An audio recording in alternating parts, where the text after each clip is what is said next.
త్యాగం చేసిన పదవిని మళ్ళీ తీసుకోను అని చెప్పి వారు ఆదర్శంగా నిలబడ్డారు. వీరే కాదు, మలిదశ తెలంగాణ ఉద్యమంలో ఆత్మ బలిదానం చేసుకున్న అమరవీరుడు శ్రీకాంతాచారి ఈ ప్రాంతానికి చెందిన వాడే. ఈ నల్గొండ జిల్లా తెలంగాణ ఉద్యమంలో తొలిదశ మలిదశ తెలంగాణ ఉద్యమంలో ఈ నల్గొండ ప్రాంతం పోషించిన పాత్ర ఎవరు మర్చిపోలేనిది.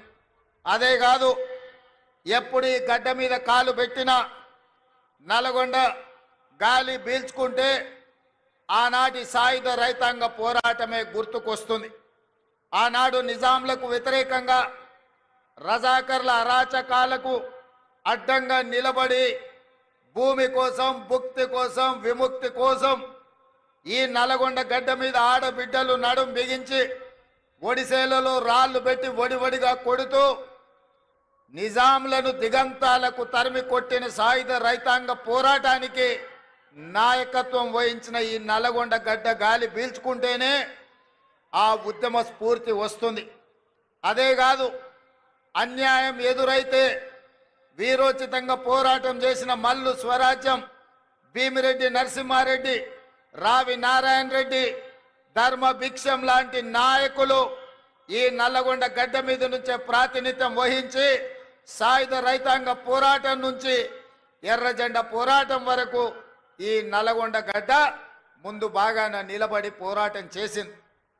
తెలంగాణ ఉద్యమంలో తెలంగాణ రాష్ట్రం వస్తే తప్పకుండా నల్గొండ సమస్యలు పరిష్కారం అవుతాయి.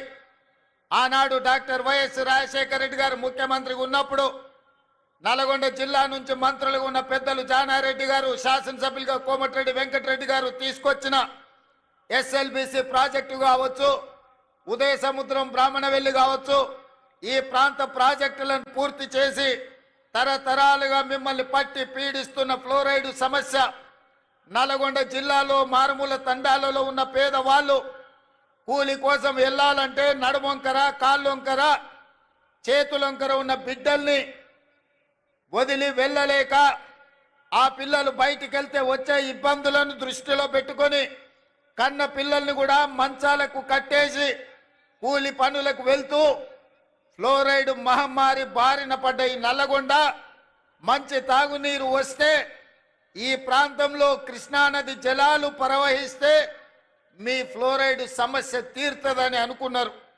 ఆ ఫ్లోరైడ్ సమస్యను తీర్చడానికి 44 కిలోమీటర్ల టన్నెల్ నిజంగానే కోమటిరెడ్డి వెంకటరెడ్డి గారు చెప్పినట్టు ఉత్తమ్ కుమార్ రెడ్డి గారి నాయకత్వంలో ఒకవేళ ఆనాడే తెలంగాణ రాష్ట్రంలో చంద్రశేఖరరావు గారు 10 సంవత్సరాలు ఎస్ఎల్బిసి టన్నెల్ 44 కిలోమీటర్లు, ప్రపంచంలోనే ఇంత పొడవైన టన్నెల్ ఎక్కడా లేదు.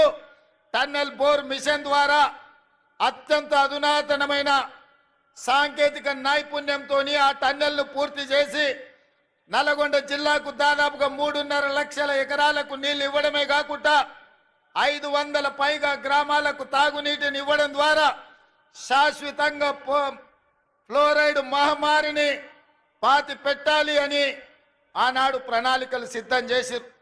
కోమటిరెడ్డి వెంకటరెడ్డి సొంత ఊరు సుఖేందర్ రెడ్డి గారి ఊరికి కూతవేటు దూరంలో ఉన్న బ్రాహ్మణవెల్లి ప్రాజెక్టును పూర్తి చేసి 1,00,000 ఎకరాలకు నీళ్లు ఇవ్వడం ద్వారా ఆ ప్రాంతాన్ని కూడా సస్యశ్యామలం చెయ్యాలని ఉమ్మడి రాష్ట్రంలో వైఎస్ఆర్ నుంచి మంజూరు చేసుకున్న ప్రాజెక్టులు 10 సంవత్సరాల తెలంగాణ చంద్రశేఖరరావు పరిపాలనలో ఆ ప్రాజెక్టులు పూర్తి కాలేదు.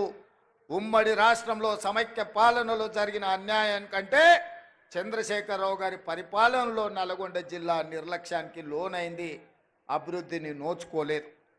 అందుకే మిత్రులారా, ఈరోజు డిసెంబర్ 7, 2024 మొదటి సంవత్సరం పూర్తి చేసుకుంటున్న సందర్భంలో మీ ఆశీర్వాదంతో నల్గొండ జిల్లాలో 12 అసెంబ్లీలలో 11 గెలిపించి 2 పార్లమెంట్లలో కుందూరు రఘువీర్ గారిని, చామల కిరణ్ రెడ్డి గారిని పార్లమెంటు సభ్యులుగా అత్యధిక మెజారిటీ, దక్షిణ భారతదేశంలోనే అత్యధిక మెజారిటీని ఇవ్వడం ద్వారా ఈ నల్లగొండ గడ్డ మీద 3 రంగుల జెండానే ఎగురుతుంది. మీ భుజాలు కాయలు కాసేలా ఈ జెండాను మోస్తాం. అవసరమైతే ఊపిరైనా వదులుతాం, కానీ కాంగ్రెస్ పార్టీ జెండాను వదలము అని నిరూపించిన వీర సైనికులు కాంగ్రెస్ పార్టీ కార్యకర్తలు ఈ నల్లగొండ గడ్డ మీద ఉన్నారు. మరి ఇంత మెజారిటీ ఇచ్చి ఈనాడు ఇందిరమ్మ రాజ్యంలో మీరు ప్రభుత్వాన్ని ఏర్పాటు చేసినప్పుడు మా బాధ్యతగా భావించి మొట్టమొదట పెద్దలు ఉత్తమ్ కుమార్ రెడ్డి గారికి సాగునీటి పారుదల శాఖ మంత్రిగా వారికి బాధ్యతలు అప్పచెప్పిన సోనియా గాంధీ, రాహుల్ గాంధీ, మల్లికార్జున్ ఖర్గే గారు ముందు నేను ఒకటే మాట స్పష్టంగా చెప్పిన, నల్లగొండ ప్రాంతం చైతన్యం గల ప్రాంతం. నల్లగొండ ప్రాంత ప్రజలు చాలా మంచి వాళ్ళు. మంచిగా ఉన్నంతసేపు, వాళ్ళ మంచి కోరుకున్నంతసేపు మనకు అండగా నిలబడతారు. ఎప్పుడైతే వాళ్లకు మన పట్ల అనుమానం వచ్చినా వాళ్ళ అభివృద్ధిని అడ్డుకుంటే బండకేసి కొడతారు నల్గొండ జిల్లా ప్రజలని చెప్పడం ద్వారా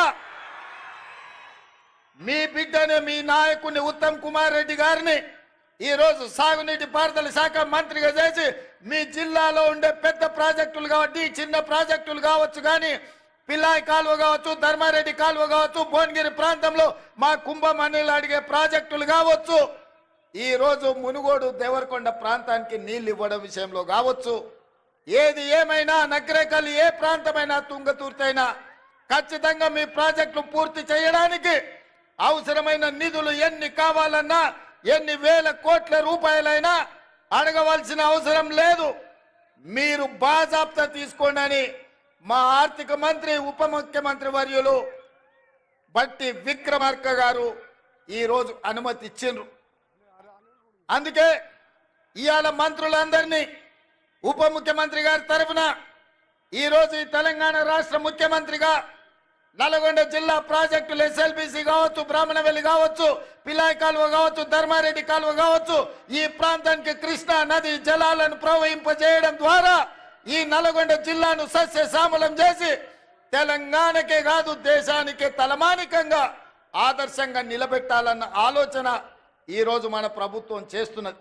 ఇదే కాదు, ఉత్తమ్ కుమార్ రెడ్డి గారు సాగునీటి పారుదల శాఖ మంత్రిగా, సివిల్ సప్లైస్ మినిస్టర్గా ఈరోజు బాధ్యత వహిస్తూ మేము ఆనాడు చెప్పినాం వరి పండించండి అని.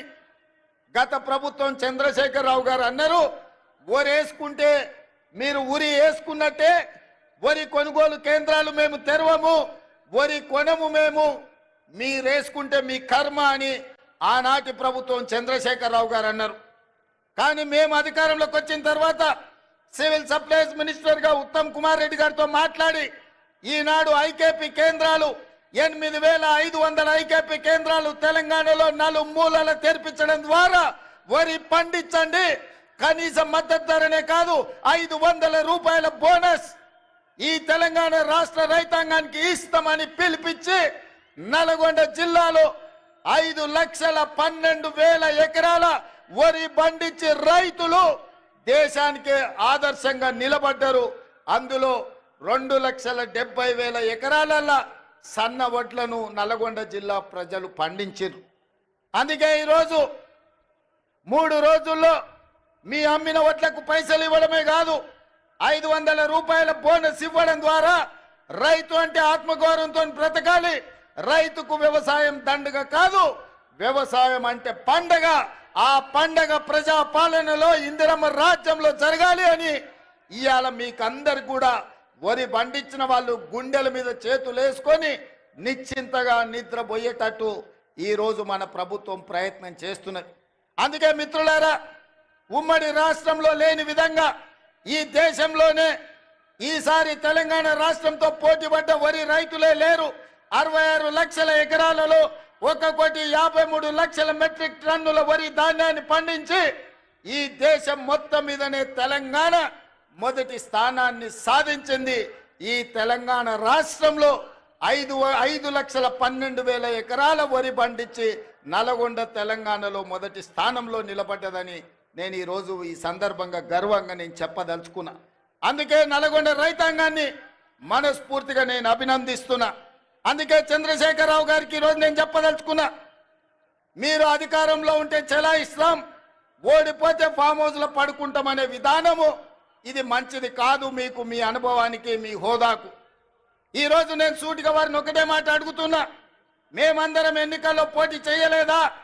ఓడినా గెలిచినా ప్రజల్లో ఉండలేదా? ఒక్కసారి కాదు 2 సార్లు మీరు గెలిచినారు, మేము ఓడినాం. మీరు ముఖ్యమంత్రిగా ఉన్నప్పుడు ప్రధాన ప్రతిపక్ష నాయకుడిగా పెద్దలు జానారెడ్డి గారు నిరంతరం ప్రజల మధ్యలో ఉండి శాసనసభలో పాలక పక్షానికి సలహాలు సూచనలు ఇస్తూ ప్రభుత్వం చేసే తప్పిదాల మీద వారు సూటిగా పదునుగా ప్రభుత్వాన్ని నిలదీశారు. అదే విధంగా మిత్రుడు బట్టి విక్రమార్క గారు మరొక 5 సంవత్సరాలు సిఎల్పి నాయకుడిగా మా ఎమ్మెల్యేలను మీరు గుంజుకున్నా ముక్కవని ధైర్యంతో సిఎల్పి హోదాను మీరు తొలగించినా ఏ రోజు అధైర్య పడలేదు. ధైర్యంగా 5 మంది శాసనసభ్యులతో పంచ పాండవులలాగా అందులో కోమటిరెడ్డి రాజగోపాల్ రెడ్డిని కూడా ఎంబడి పెట్టుకొని మీతోని కొట్లాడి నెంబర్ కాదు సమస్యలను ప్రస్తావించడం ప్రతిపక్ష బాధ్యత అని ప్రజా సమస్యల మీద చట్ట సభలలో మా సిఎల్పి నాయకుడు ఆనాడు బట్టి విక్రమార్క గారు మీ ప్రభుత్వం మీద పోరాటం చేయడమే కాదు మీ ప్రభుత్వానికి సలహాలు ఇచ్చిండ్రు. మరి ఈరోజు నేను చంద్రశేఖరరావు గారిని అడుగుతున్నా, సంవత్సరం పూర్తి అయింది. మీరు ఎప్పుడైనా మీ ప్రతిపక్ష నాయకుడు పాత్ర పోషించిండ్రా? మీరు శాసనసభకు వచ్చిండ్రా? మీ అనుభవాన్ని ఎమ్మెల్యేగా, రాష్ట్ర మంత్రిగా, పార్లమెంట్ సభ్యుడిగా, కేంద్ర మంత్రిగా, తెలంగాణ రాష్ట్ర సమితి అధ్యక్షుడిగా, తెలంగాణ రాష్ట్ర ముఖ్యమంత్రి 10 సంవత్సరాలుగా మీకున్న అనుభవాన్ని, మీ వయసును తెలంగాణ ప్రజల కోసం ఏ ఒక్క రోజైనా వినియోగించిండ్రా? మీరు ఆలోచన చేయండి, ఆత్మ పరిశీలన చేసుకోండి. చంద్రశేఖర్ రావు గారు ఇంత అనుభవాన్ని 40 సంవత్సరాల ప్రజా జీవితంలో 4 కోట్ల ప్రజలు మీకు అండగా నిలబడి మిమ్మల్ని మోస్తే ఈరోజు ప్రతిపక్ష పాత్ర శాసనసభలో ప్రతిపక్ష కుర్చీ ఖాళీగా ఉండడం ఈ తెలంగాణ సమాజానికి ఏమి సమాధానం చెప్తారు మీరు అని అడుగుతున్నా. ఇవాళ మీరు నేను ఒకటే సూచన చేయదలుచుకున్నా, గెలిస్తే ఉప్పొంగిపోవడం, ఓడిపోతే కుంగిపోవడం, కుంగిపోయి ఫామ్ హౌస్లో పడిపోవడం మీ స్థాయికి మీ గౌరవానికి తగ్గదు. ఓటమి మేము చూసినాం. ఎమ్మెల్యేగా నేను ఓడిపోయినా, ఎమ్మెల్యేగా ఎంకన్నా ఓడిపోయిండు. కానీ ప్రజాక్షేత్రం మొదలలే మళ్ళా పార్లమెంట్ ఎన్నికల్లో నిలబడి ప్రజా తీర్పు కోరినాం. మల్కాజ్గిరి నుంచి నేను, అదే విధంగా నల్గొండ నుంచి ఎంకన్నా ఎంపీలుగా గెలిచి పార్లమెంటులో తెలంగాణ గళాన్ని వినిపించినాం. ఎమ్మెల్యేగా గెలిచిన ఉత్తమ్ కుమార్ రెడ్డి గారు పార్టీ ఆదేశాల మేరకు పార్లమెంటు నల్గొండ నుంచి, భువనగిరి నుంచి వీళ్ళందరూ కూడా ప్రాతినిధ్యం వహించారు.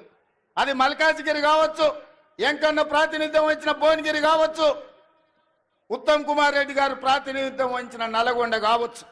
ప్రతిపక్ష పాత్ర మేము పోషించాలని ప్రజలు అండగా నిలబడి గెలిపించారు. మరి ఈరోజు నేను అడుగుతున్నా, సంవత్సరం పూర్తయిన సందర్భంగా చంద్రశేఖరరావు గారు మీరు ఒక్కసారి ఆత్మ పరిశీలన చేసుకోండి. గెలిస్తే ఉప్పొంగడం, ఓడిపోతే కుంగిపోవడం ఇది తెలంగాణ సమాజానికి, ప్రజాస్వామ్యానికి మంచిదా? మీరెందుకు బయటికి రావడం లేదు? మీరెందుకు మాట్లాడడం లేదు? ప్రభుత్వం తీసుకుంటున్న నిర్ణయాలు మీకు నచ్చకపోతే, ప్రజలకు కష్టం వస్తే ప్రజల పక్షాన మీరు మాట్లాడవలసింది పోయి మీరు ఒక గాలి బ్యాచ్ను జమ చేసి ఊరి మీదకి వదిలినరు. వాళ్ళ మాటలు ఎప్పుడైనా మీరు విన్నారా? చంద్రశేఖరరావు గారు ఏం మాట్లాడుతున్నారో, ఏం చేస్తున్నారో? ఫ్యాక్టరీలు తెస్తామంటే వద్దంటారు, పరిశ్రమలు పెడతామంటే వద్దంటారు, రోడ్లు వేస్తామంటే వద్దంటారు, RRR కడతామంటే వద్దంటారు, బ్రాహ్మణవెల్లి పూర్తి చేస్తామంటే వద్దంటారు, ఫార్మా సిటీ కాదు అది ఫ్యూచర్ సిటీ అంటే వద్దంటారు, మన ఫాక్సికాన్ పెట్టుబడులు తెస్తామంటే వద్దంటారు, మీకు ఇచ్చిన మెడికల్ కాలేజీలు పూర్తి చేస్తామంటే వద్దంటారు. ఈరోజు ఏది అయినా వద్దనడం తప్ప ఇంకొక మాటనే వాళ్ళకి తెలుస్తలేదు. నేను అడుగుతున్నా, ఏది వద్దన్నప్పుడు, భూసేకరణ చేయొద్దన్నప్పుడు, పెట్టుబడులు రావద్దన్నప్పుడు, కాలేజీలు తెరవద్దన్నప్పుడు, ఉద్యోగాలు ఇవ్వద్దన్నప్పుడు, గ్రూప్ 4 పరీక్షలు పెట్టొద్దన్నప్పుడు, గ్రూప్ 1 పరీక్షలు పెట్టొద్దన్నప్పుడు, డిఎస్సి నోటిఫికేషన్ రద్దు చేయమంటే ఏ విధంగా తెలంగాణ రాష్ట్రం ముందుకు వెళ్తుందో తెలంగాణ సమాజం ఆలోచన చేయాలి. ఇయ్యాల పరీక్షలు పెట్టొద్దు, పిల్లలకు ఉద్యోగాలు ఇవ్వద్దు అంటే ఇది తెలంగాణకి క్షేమమా? ఇది తెలంగాణకు మంచిదా? ఒక్కసారి ఆలోచన చేయండి. ఆనాడు తెలంగాణ ఉద్యమం జరిగిందే ఉద్యోగాల కోసం, ఉపాధి కోసం, ఉజ్వల భవిష్యత్తు కోసం. నూనూగు మీసాల యువకులు ఉస్మానియా యూనివర్సిటీ, కాకతీయ యూనివర్సిటీలలో తెలంగాణ ఉద్యమాన్ని ఉవ్వెత్తున లేపి ఓ ఈశాన్ రెడ్డి, ఓ వేణుగోపాల్ రెడ్డి, ఓ కానిస్టేబుల్ కిష్టయ్య, ఓ యాదయ్య వీళ్ళందరూ ఆత్మ బలిదానాలు చేసుకొని శ్రీకాంతాచారిని ఆదర్శంగా తీసుకొని వాళ్ళు ప్రాణ త్యాగాలు చేసింది వాళ్ళ భవిష్యత్ తరాల పిల్లలకు ఉద్యోగ ఉపాధి అవకాశాలు రావాలి, వాళ్ళ బతుకులైన బాగుపడాలి అని కదా తెలంగాణ కోసం త్యాగం చేసింది. లేకపోతే 1200 మంది ఆత్మ బలిదానాలు చేసుకున్నది మీ కుటుంబంలో 4 ముఖ్యమంత్రులని, 2 మంత్రులను, లేకపోతే రాజ్యసభ సభ్యులను, ఎమ్మెల్సీలను చేయడానికి పిల్లలందరూ ప్రాణత్యాగం చేసిండ్రా? మీ 4 కోసం మీ పిల్లలు త్యాగం చేసిరా? 4 కోట్ల తెలంగాణ ప్రజల కోసం ప్రాణ త్యాగం చేసిండ్రా? నువ్వు ఒక్కసారి ఆత్మ పరిశీలన చేసుకోండి చంద్రశేఖరరావు గారు. ఇవాళ మేము భావిస్తున్నాం 1200 మంది తెలంగాణ బిడ్డల ఆత్మ బలిదానాల పునాదుల మీద ఏర్పడి తెలంగాణ రాష్ట్రం, ఈ తెలంగాణలో ఉండే నిరుద్యోగ రాక్షసిని ఈ రోజు బంధించాలి, నిరుద్యోగ యువకులకు ఉద్యోగాలు ఇచ్చి ప్రయోజకులను చెయ్యాలన్న ఆలోచన ఇవాళ కాంగ్రెస్ పార్టీ చేసింది. 15,000 కానిస్టేబుల్ల ఉద్యోగాలు ఇస్తే నల్గొండలో వేలాది ఉద్యోగాలు వచ్చినాయి. ఇవాళ నేను గర్వంగా తెలంగాణ రాష్ట్ర గడ్డ మీద నుంచి చెప్పదలుచుకున్నా.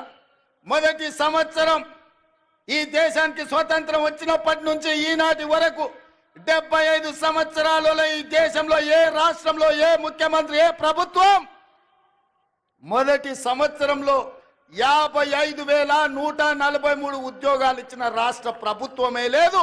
తెలంగాణలో మా ప్రభుత్వం ఇచ్చింది. లెక్కగట్టి మరీ చెప్తా అసెంబ్లీలో చంద్రశేఖరరావు గారు, శాఖల వారీగా అది వ్యవసాయ శాఖనా, అది లేకపోతే ఆర్ఎండ్బి శాఖనా, లేకపోతే పంచాయతీరాజ్ శాఖనా, సాగునీటి పారుదల శాఖనా, మున్సిపల్ శాఖనా, లేకపోతే ఏ శాఖలో పోలీస్ శాఖలనా, మెడికల్ అండ్ హెల్త్ డిపార్ట్మెంటా, శాఖల వారీగా ఇచ్చిన ఉద్యోగాలు ప్రతి ఉద్యోగి పేరు 55,143 ఉద్యోగాలు మేము తెలంగాణలో ఇచ్చిన మొదటి సంవత్సరంలో నేను గర్వంగా ఈ గడ్డ మీద నుంచి నేను చెప్పదలుచుకున్నా. ఇన్ని ఉద్యోగాలు ఈ దేశంలో ఎవరైనా ఇచ్చిండ్రా? ఇవాళ అక్కడ నడ్డా వచ్చిండంటే ఎక్కడి నుంచో, అయ్యా నడ్డా గారు మీరు మా అడ్డ మీదకి వచ్చారు, అడ్డగోలుగా మీరు మాట్లాడకండి. నేను సూటిగా నడ్డా గారిని కాదు కానీ మోడీ గారిని అడుగుతున్నా. నీ గుజరాత్ రాష్ట్రంలో 14 ఏళ్ళు మీరు ముఖ్యమంత్రిగా ఉన్నారు, 11 ఏళ్ళు ప్రధానమంత్రిగా ఉన్నారు. 25 సంవత్సరాలల్లా నరేంద్ర మోడీ గారి పార్టీ అయిన భారతీయ జనతా పార్టీ అధికారంలో ఉన్న రాష్ట్రం ఉత్తరప్రదేశ్, మధ్యప్రదేశ్, రాజస్థాన్, బీహారా, లేకపోతే ఛత్తీస్గఢ, జార్ఖండ్, కర్ణాటకనా, మహారాష్ట్రనా, ఏ రాష్ట్రమైన నేను సవాల్ విసురుతున్న నరేంద్ర మోడీ గారు మీ రాష్ట్ర ప్రభుత్వాలు ఉన్న దగ్గర ఒక్క సంవత్సరంలో 55,000 ఉద్యోగాలు ఇస్తే మీరు లెక్క చూపించండి. ఢిల్లీ నడి బజార్లో మీకు క్షమాపణ చెప్పి తల వంచుకొని నేను వస్తా, లేకపోతే నా లెక్క అప్ప చెప్తా. నీ పార్టీ నీ నాయకులను నువ్వు తెలంగాణ రాష్ట్రాన్ని మా ప్రభుత్వాన్ని అభినందించు. అప్పుడే ఈ దేశ ప్రధానమంత్రిగా మీ గౌరవం పెరుగుతుంది. ఏది పడితే అది మాట్లాడితే, ఎట్లా పడితే అట్లా మాట్లాడితే చెల్లదు. నడ్డా గారు మీరు కూడా కేసీఆర్ లాగా తయారు కాకండి. కేసీఆర్ మాట్లాడి బీఆర్ఎస్ వాళ్ళు మాట్లాడిన ప్రెస్ మీట్ల కాగితాలు తీసుకెళ్లి ఈ రోజు ఈటల రాజేందర్, కిషన్ రెడ్డి గారు అవే నకలు కొడుతురు. పెద్దోళ్ళు చెప్పారు నకలు మారనేకే లియే భీ కుచ్ అక్కలు రహనా చాహియే అని. అందుకే కిషన్ రెడ్డికి ఈటల రాజేందర్కి నేను చెప్తున్నా, మీరు మారుండయ్యా, మీరు ఆలోచన చేయండి. ఆ దొంగల సోపతి పట్టిర్రంటే మీరు కూడా దొంగల బండి ఎక్కుతారు, మీరు కూడా అటే పోతారు. ఈ దొంగల బండితో మీరు చేరిందంటే అంతో ఇంతో మీకున్న గౌరవం కూడా లేకుండా పోతుంది. అందుకే ఇవాళ నేను ఒక్క మాట చెప్పదలుచుకున్నా. రైతు రుణమాఫీ మొదటి సంవత్సరంలో 25,50,000 మంది రైతులకు 21,000 కోట్ల రూపాయలు 2 లక్షల వరకు వాళ్ళ ఖాతాలో లేచిన చరిత్ర మా ప్రభుత్వాన్ని. నేను సూటిగా నరేంద్ర మోడీ గారిని, కల్వకుంట్ల చంద్రశేఖరరావు గారికి సవాలు విసురుతున్నా. మీ అధికారంలో ఉన్న సమయంలో కావచ్చు, మీ రాష్ట్రాలలో కావచ్చు, ఒక్క సంవత్సరంలో 21,000 కోట్ల రూపాయలు 2 లక్షల రూపాయల రైతు రుణమాఫీ మీరు చేస్తే మా వ్యవసాయ శాఖ మంత్రి తుమ్మల నాగేశ్వరరావు గారు, మా ఉత్తమ్ కుమార్ రెడ్డి గారు, మా రెవెన్యూ మినిస్టర్ శ్రీనివాస్ రెడ్డి గారు, బట్టి విక్రమార్క గారితో సహా నేను వచ్చి మీకు క్షమాపణ చెప్తాం. మా చరిత్ర ఇది, నికార్సైన లెక్క ఇది. మా ఆర్థిక మంత్రి ఎన్ని ఇబ్బందులు పడ్డా వానాడు అడ్డగోలుగా వాళ్ళు అప్పులు చేసి తెలంగాణ రాష్ట్రాన్ని దివాలా తీపించిన మా ఆర్థిక మంత్రి బట్టి విక్రమార్క గారు ఒక క్రమ పద్ధతిలో మొదటి సంవత్సరంలోనే 21,000 కోట్ల రూపాయలు 25,50,000 మంది రైతులకు రుణమాఫీ చేసి రుణం తీసుకున్న చరిత్ర మా చరిత్ర గురించి మీరు మాట్లాడతారా? కాంగ్రెస్ పార్టీ గ్యారంటీల గురించి మాట్లాడే అర్హత మీకున్నదాన్ని నేను ఈ సందర్భంగా అడుగుతున్నా. ఇదే కాదు, ఈనాడు ఆడబిడ్డలకు మేము ఈ ఒక్క నల్గొండ జిల్లాలో మా ఇంకన్నా చిట్టి రాసిస్తున్నాడు 2,004 కోట్ల రూపాయలు ఒక్క నల్గొండలనే రుణమాఫీ జరిగిందని. ఒక్క నల్గొండ ఉమ్మడి జిల్లాలో 2,000 కొత్త నల్గొండ జిల్లాలనే 2,004 కోట్ల రూపాయలు మీ ఒక్క జిల్లాలనే రైతులకు రుణమాఫీ జరిగిందని చెప్పి వెంకన్న లెక్కలు అందిస్తున్నాడు. పెద్ద ఎత్తున చప్పట్లు కొట్టండి మిత్రులారా. ఆ మోడీకి నడ్డాకు కనీసము జ్ఞానోదయం కలిగని అని మన ప్రభుత్వం ఏం చేస్తుందో. ఇదే కాదు, ఉచిత కరెంటు ఇండ్ల కన్నం 24 గంటల ఉచిత విద్యుత్ వ్యవసాయానికని ఆనాడు 9 గంటలు ఇస్తానని రాజశేఖర రెడ్డి గారు చెప్పినప్పుడు ఆనాడు ఉచిత కరెంట్ ఇస్తే బట్టలు ఆరేసుకోవాలి తీగల మీద అన్నారు. కానీ అది తప్పని నిరూపించి రైతులకు ఆనాడు 9 గంటల ఉచిత కరెంటు కాంగ్రెస్ పార్టీ ఇచ్చింది. ఉచిత కరెంటు పేటెంట్ ఎవరిదయా? మనది కాదా? మనం కాదా ఈ దేశంలో కనిపెట్టింది? మన కాంగ్రెస్ ప్రభుత్వం కాదా?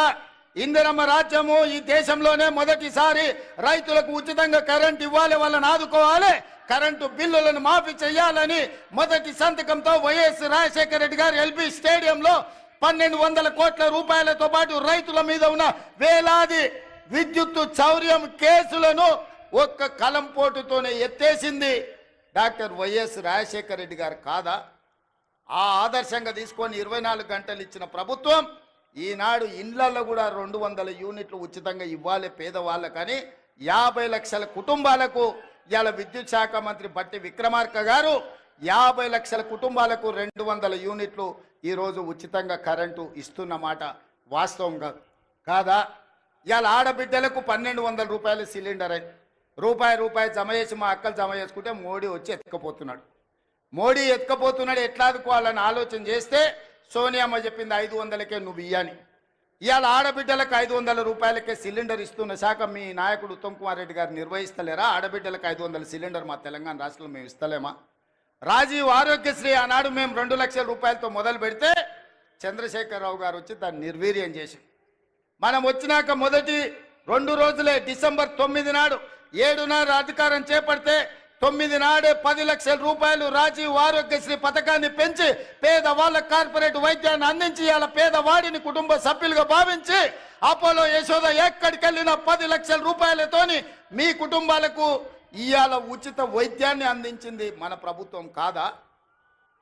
అదే విధంగా ఇవాళ పాఠశాలల్లో ప్రమోషన్లు రాక టీచర్లు బదిలీలు లేక ఉంటే 35,000 మంది టీచర్లను బదిలీ చేయడమే కాదు 21,000 మంది టీచర్లను ప్రమోషన్లు ఇచ్చి ఇవాళ వాళ్ళ ఫుడ్ ఛార్జెస్ కాస్మెటిక్ ఛార్జెస్ 40% పెంచి ఇవాళ ఈ రాష్ట్రాన్ని విద్యార్థులను ఆదుకోవాలని 26,000 స్కూళ్ళల్లో 31 లక్ష విద్యార్థులకు ఇవాళ అన్ని రకాల వసతులు అందించాలని ఒక ప్రక్షాళన చేసి సమూలమైన విధానాన్ని తీసుకొచ్చి ఇవాళ విద్యార్థులను మన ప్రభుత్వం ఆదుకోలేదా అని నేను అడుగుతున్నా.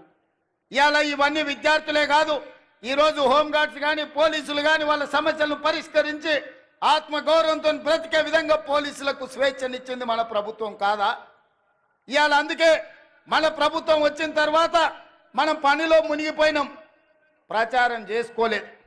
మీరేమో అన్నలు వెంకన్న మంత్రి అయిండు, రేవంత్ అన్న ముఖ్యమంత్రి అయిన మన పని అయిపోయిందని మీరు కూడా దావతులు అక్కడ ఇక్కడ చుట్టాలు ఇళ్ళ పొడితే తిరుగుతున్నారు పెళ్ళిళ్ళు పేరంటాలని. మేమేమో రోజుకు 18 గంటలు పని చేసుకుంటున్నాం. అవతలోడు పెళ్లి పని మీద ఉన్నాడంట, అటు ఇటు దావతుల మీద తిరిగేటోడు దావతుల మీద తిరిగిన వాళ్ళు ఇవాళ సోషల్ మీడియాలో అడ్డగోలుగా ఏది పడితే అది ప్రచారం చేస్తారు. వాటిని తిప్పి కొట్టక మనం వెనుకబడ్డట్టు అనిపించింది. అందుకే ఇవాళ కార్యకర్తలు నేను అడుగుతున్నా, ఈ తెచ్చిన ప్రభుత్వాన్ని నిలబెట్టుకున్న బాధ్యత మనం చేస్తున్న పనులు చెయ్యని మనం చెప్పం.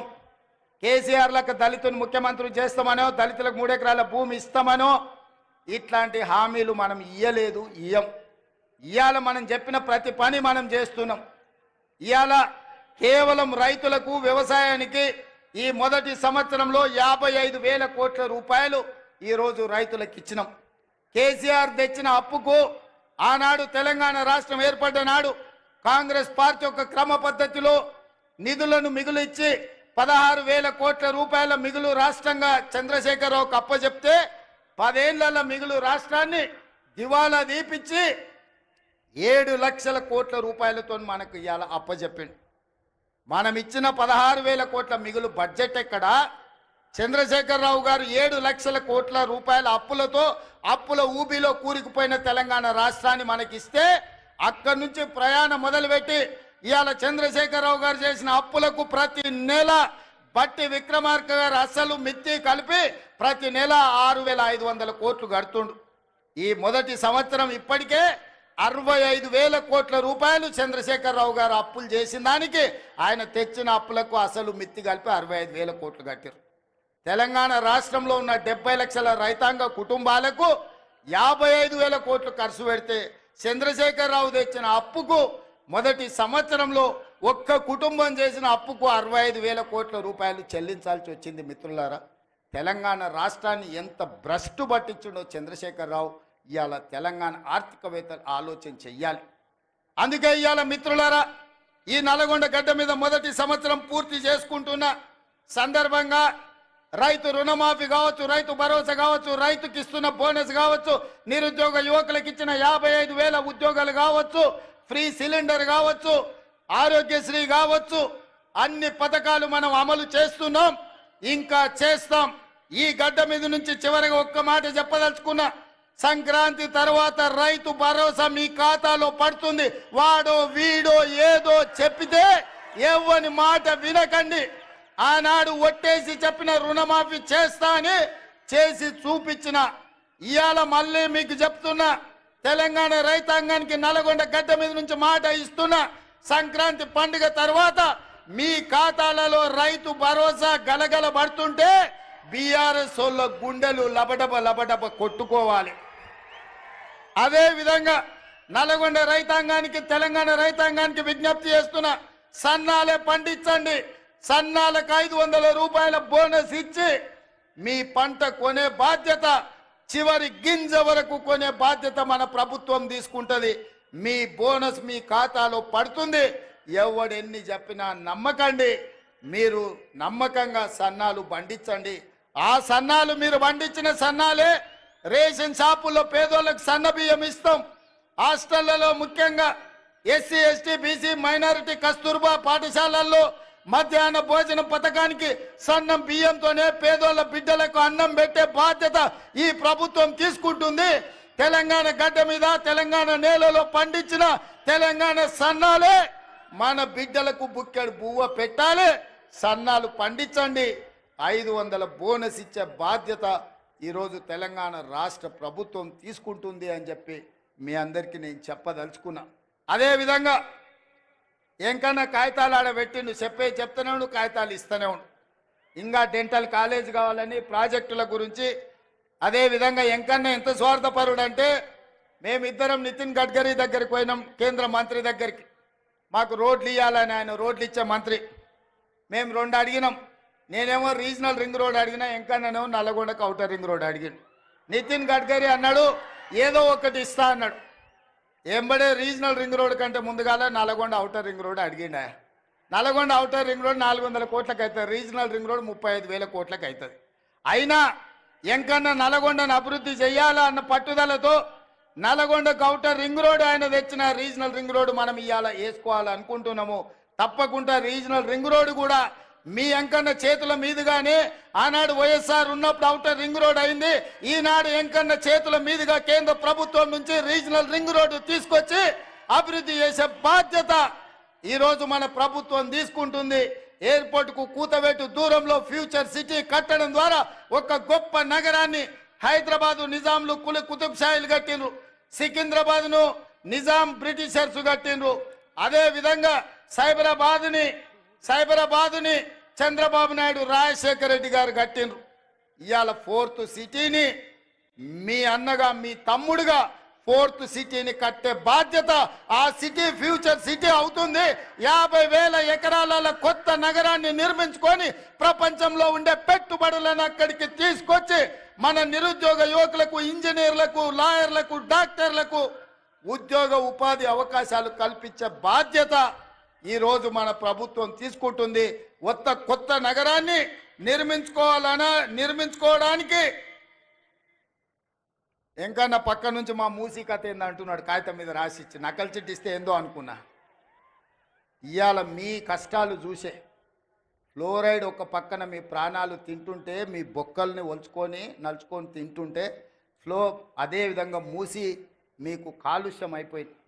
మూసీ ప్రాజెక్టు నేను చేసి మీకు కృష్ణా గోదావరి జలాలతో పాటు మూసీ ఈసా నది నుంచి నీళ్లు తేవాలే, మీ పంటలు పండాలే, కాలుష్యం పోవాలే, చచ్చిన శవాలు పశువుల కలేబరాలు కొట్టుకొస్తున్న మూసీని ప్రక్షాళన చెయ్యాలని ఇవాళ నేను ముందుకు వస్తే బీఆర్ఎస్ వాళ్ళు కట్టొద్దంటారు. నల్గొండ ఆలోచన చెయ్యాలి. ఈయన్నే పక్కనే ఒక ఆయనకు ఒకటి ఇచ్చారు ఏకలింగానికి. ఆ ఏకలింగాన్ని మీరు పోయి అడుగురు, సూర్యాపేటకు పోయి మూసీ కట్టాలా వద్దా, మూసీ వద్దంటే తీసుకొని పోయి అందులోనే ముంచండి ఏకలింగాన్ని. ఎందుకంటే తప్పిపోయిండు, అట్లనో ఇట్లనో ఎట్లనో. ఇవాళ ఈ మూసీ ప్రాజెక్టు కట్టకపోతే నల్గొండలు ఎవరు బ్రతకలేని పరిస్థితి. వరల్డ్ హెల్త్ ఆర్గనైజేషన్ చెప్పింది మనుషులు జీవించలేని పరిస్థితులు నల్గొండ ప్రాంతంకు రాబోతున్నాయని. అందుకే ఇవాళ మూసీ ప్రక్షాళన చేసి గోదావరి జలాలు ఉస్మాన్ సాగర్, హిమాయత్ సాగర్కు తరలించి అక్కడి నుంచి మూసీలో గోదావరి జలాలను ప్రవహింపజేసి మీ మూసీ ప్రాజెక్టు నేరేడ్చర్ల వరకు ఈరోజు మూసీ ప్రాజెక్టును కట్టడం ద్వారా ఈ నల్గొండను అభివృద్ధి పదం వైపు నడిపించి కాలుష్యం లేని, కలుషితం లేని నీరును మీ ప్రాంతానికి ఇవ్వడం ద్వారా, ఇండస్ట్రియల్ పొల్యూషన్ నుంచి మిమ్మల్ని కాపాడడం ద్వారా మూసీ కట్టి తీరుతాం.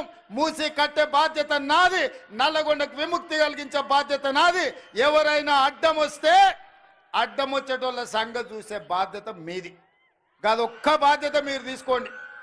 నిజాంనే దిగంతాలకు తరిమినోళ్ళు, ఉమ్మడి రాష్ట్ర సమైక్య పాలన నుంచి విముక్తి కలిగించిన నల్లగొండ బిడ్డలు. బండి యాదగిరి ఆనాడు బాడిండు, బండి వెనుక బండి కట్టి 16 బండ్లు కట్టి ఏ బండ్లో వస్తారో కొడుకో నైజాం సర్కరోడా, చుట్టుముట్టు సూర్యాపేట, నట్ట నడుమ నల్లగొండ, కడతామ్ర నీ గోరి అని నల్లగొండ బిడ్డలు, నిజాంకే గోరి కట్టిన బిడ్డలు మీరు. ఇవాళ మూసి వద్దని అడ్డం బండటోళ్లకు గోరి కట్టే శక్తి మీకే ఉంది. మీరు అనుకుంటే ఎల్బీ నగర్, మహేశ్వరం, ఇబ్రహీంపట్నం, ఉప్పల్ నియోజకవర్గాలు నల్గొండ బిడ్డలు దలుచుకుంటే బీఆర్ఎస్ వాళ్ళ డిపాజిట్లు గల్లంత అవుతాయి. మీరు కంకణం కట్టుకోండి.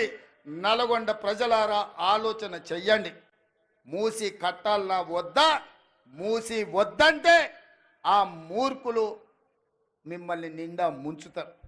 మూసి కట్టాలంటే వద్దన్నోళ్ళను మూసిలో ముంచండి అని మీ అందరికీ తెలియజేస్తూ, మూసి కట్టే బాధ్యత నేను తీసుకుంటే ఎంత ఖర్చన్నా కానీ, ఎన్ని కష్టాలన్నా రాని, సోషల్ మీడియాలో ఎన్నైనా తిట్లు తిట్టండి, ఎట్లా తిడుతురో మీరు చూసిరు కదా. ఏడైనా ఏదైనా కట్టాలంటే ఎవరో ఒకరు కోల్పోవాలి. కోల్పోయే వాళ్ళకి ఎవరైనా ఇష్టపడి మూసీలో బతుకుతారా? మూసీలో ఎన్ని దోమలు ఉన్నాయో మీకు తెలియదా? నల్గొండలో సిరీస్ ఫ్యాక్టరీ కలిస్తే ఎట్లుండేనో మీకు తెలియదా? బోర్ వేస్తే నీళ్లు పచ్చగొచ్చి అన్నం వండుకుంటే సారే పెట్టుకున్నట్టు పసుపు బియ్యంతో అన్నం తిన్నట్టు ఉండలేదా? అట్లాంటి పరిస్థితి నుంచి ఇవాళ ప్రక్షాళన చెయ్యాలి అని అంటే వద్దే వద్దు అని ఇవాళ బీఆర్ఎస్ వాళ్ళు అంటారు. నేను చంద్రశేఖరరావు గారిని అడగదలుచుకున్నా. మీ పిల్లలంటే గాలి పోరలు గాలికి తిరుగుతారు, గాలి మాటలు మాట్లాడతారు. అనుభవం గల మీరు చెప్పండి, మూసి కట్టాలన్నా వద్దా? వద్దంటే మా నల్గొండ బిడ్డలు మిమ్మల్ని బొంద పెడతారు. ఉన్న ఏకలింగం కూడా మొక్క కూడా మొలవదు నల్గొండ జిల్లాలని పార్టీ గుర్తుపెట్టుకో. అది ఎల్బీ నగర్ కావచ్చు, మహేశ్వరం కావచ్చు, ఉప్పల్ కావచ్చు, నీకున్న సీట్లలో డిపాజిట్ వస్తే మా నల్గొండ బిడ్డల మీద ఒట్టే. ఎందుకనంటే మా నల్గొండ వాళ్ళు అనుకుంటే మా పాలమూరు వాళ్ళు తోడైతే ఈడ ఎవరికన్నా డిపాజిట్ వస్తుందా? మీరు ఒక్కసారి ఆలోచన చేయండి.